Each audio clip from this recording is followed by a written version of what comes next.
Welcome to another edition of MCAT Strategy. Today we will be doing a unique topic, talking about how to deal with your emotions and how to keep anxiety to a minimum after writing the MCAT.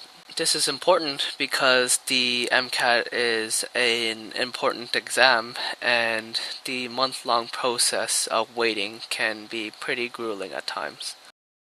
My first piece of advice is try not to make any predictions on how you did. In all honesty, it is pretty difficult to know even in a general sense because your grade will also depend on how other people did. It is difficult to know how it went. Some people who thought that they did extremely well end up with a disappointing score, and people who thought that they bombed the section sometimes end up with a surprisingly high score.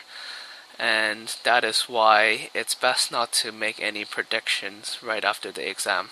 The most annoying question that people will ask you is, how did it go? And because you don't know, you can just tell them that you really don't know how it went because your score will depend on others as well. So no matter how it went during the exam, try not to make any predictions because making predictions will only increase the anxiety during the waiting period.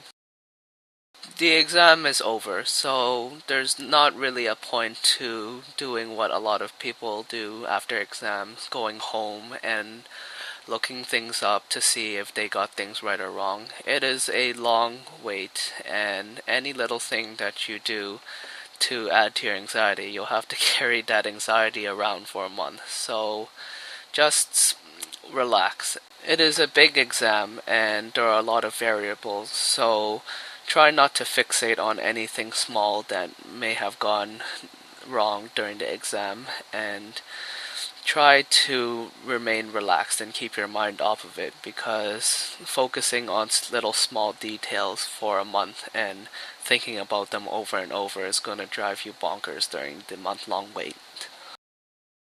One of the things that people can do to increase their anxiety dramatically is to discuss the exam. Whether it's with other friends or on a pre-medical board, which is a lot more common, most pre-meds have a nasty habit of amplifying each other's worries.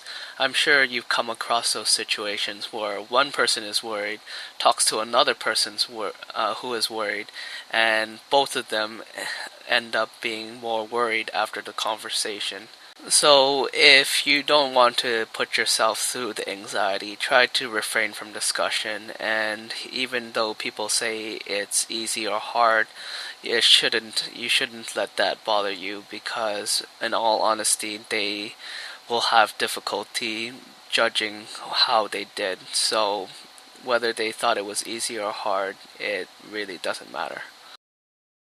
So just generally relax and keep the MCAT out of your mind and try not to worry about it too much because obviously pre-med students have a tendency to worry. So this is just a guide from someone who's gone through it before and has had a lot of friends go through it before.